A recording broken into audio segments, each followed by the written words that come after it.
everyone, and welcome to 33 Founders. I feel really privileged today to be here with Steven Espinosa, creator and founder of AppStack. AppStack automates the process of creating mobile websites for business owners and then drives customers to the site. So Steve, thanks so much for joining us today.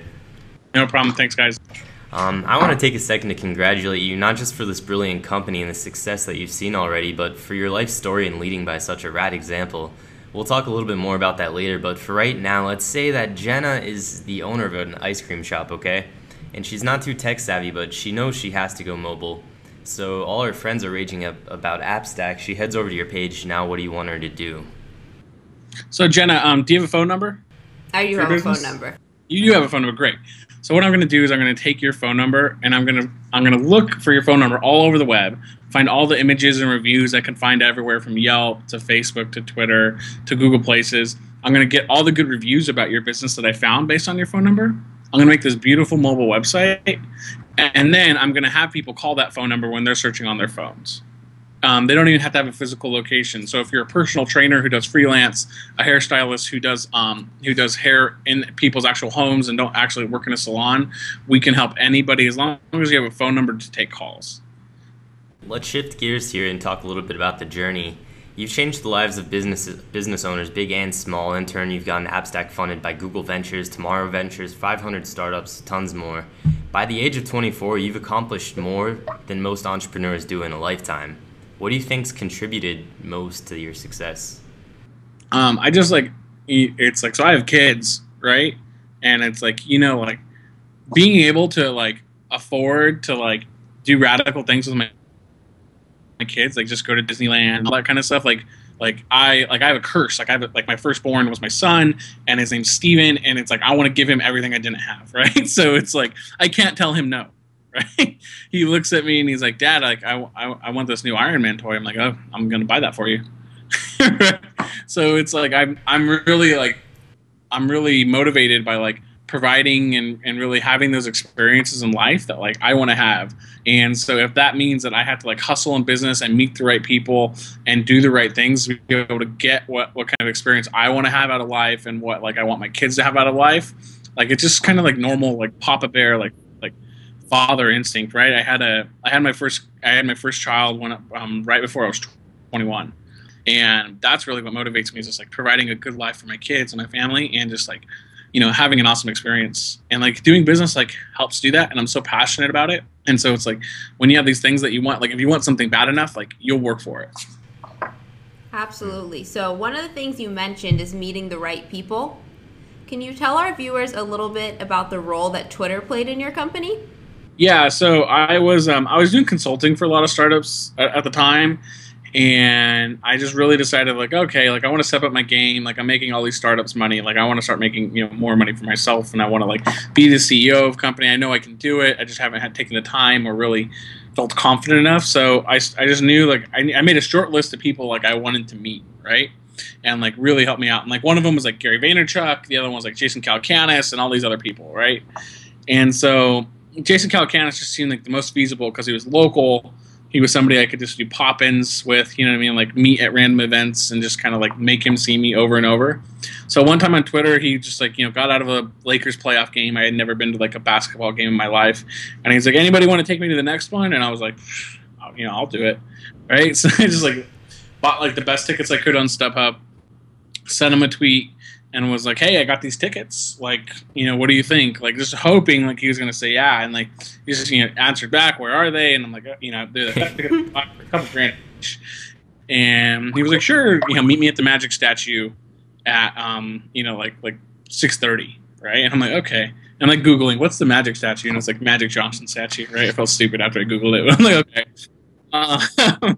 And met him there, and just got super intimate one time with this dude for a couple hours, just sitting right next to me, having beers, eating, where else would I be able to get that kind of I didn't know anybody, there's no one who could make an intro for me for that.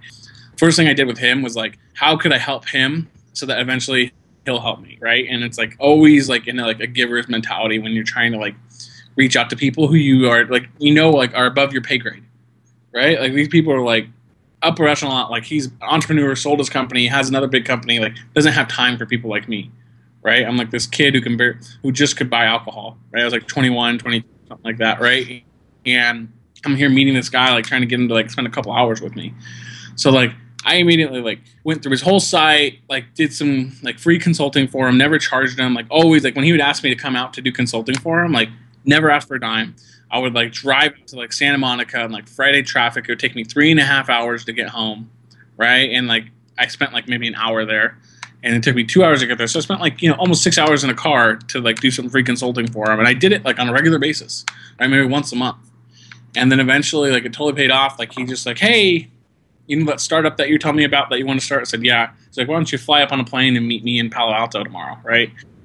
Flew up there. Like Eric Schmidt's venture company was there. Dave McClure was there. Like Jeff Clavier was there. Obviously Jason was there, and like Eric Schmidt's company invested in me. Dave McClure invested in me, and like Jeff Clavier didn't invest in me at the time, but eventually invested in me in AppStack. So like all that started from like just like hustling and like not being afraid to like just get your foot in the door. Like doesn't matter, like you're gonna get like 90 no's, like I do not want to talk to you, and you're gonna get one random guy who'll be like, yeah, take me to a basketball game for free. Absolutely. Best. Let's talk a little bit more about Dave McClure. He's quoted as saying, "You're a street smart guy from the hood who gets technology and how it can make the lives of normal people better." When you were 16 and even before you had your kids, would you have agreed with this statement? I mean, what kind of things were you working on? I mean, I was like, when I was 16, like I had my own, like I was making fake IDs like in high school, like, and I was selling them, and I was making like when you had an early release, right? And you had like you drive by the gate. I don't know at your high school, but my high school, they made you show the schedules. Like they made you show your schedule to the security guard. So like I would just go through, and I remember looking at this. I'm like, oh my god, I could Photoshop this in an hour. So I would sell photoshopped schedules with their name on it, and just be like, here, like go ahead, show the security guard, and all my friends would just get out early, and I'd get like $50 a pop, right? And if they wanted like fake IDs, it was $200. And I would make fake IDs, and they're from Florida, and so we're in California, so no one like questioned like. No one knows in California. No one knows what a Florida license looks like. I'm from Florida, and I show mine, and it never works anywhere. So it's like they were just like, it was like no problem. It was super easy to make. Like it was just kind of green and stuff like that, right? And it was like had like the only like hologram that it really had was like this like Florida state symbol in the background, right? And yeah, it didn't even really look like a hologram. So it was like. To that, I found this guy who worked at Joann's. I gave him like some money on the side, and he hurried up and laminated them for me, like when no one was looking, right? And I'd go up to him every time, and like then I would sell them, and I'd just show up to like high school parties, and I'd be like, "Who wants IDs?" And people just give me their beer money instead.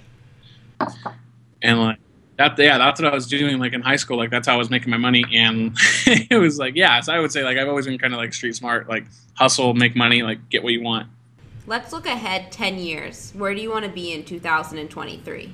I want to do something of substance, right? And so that's what I really want to do. Is like I don't know what that is, right? But something of substance that's going to help a lot of like consumers. Right now, my last two businesses have been really focused on like businesses.